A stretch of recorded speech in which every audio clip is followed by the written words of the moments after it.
اعوذ باللہ من الشیطان الرجیم بسم اللہ الرحمن الرحیم۔ آج سندھ ہائی کورٹ نے یہ حکم دیا ہے کہ کوئی بھی غیر قانونی عبادت گاہ تعمیر نہیں کی جا سکتی۔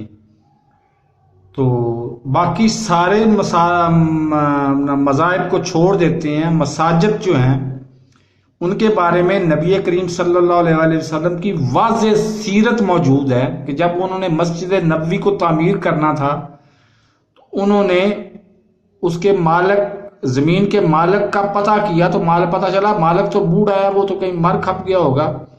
اس کو ڈھونڈوایا گیا، اس کو معاوضہ ادا کیا گیا اور اس کے بعد اس سے اجازت لی گئی کہ ہم نے یہاں پہ مسجد تعمیر کرنی ہے۔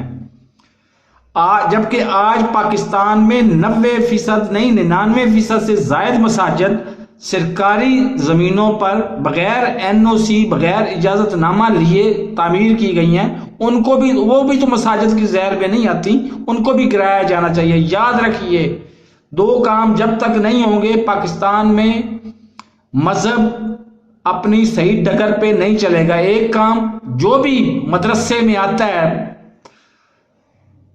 مطلب تعلیم دینے کے لیے، اس کو میڈیکلی مکمل طور پہ نامرد بنا دیں، کیونکہ اس نے لواطت زنی کرنی ہے۔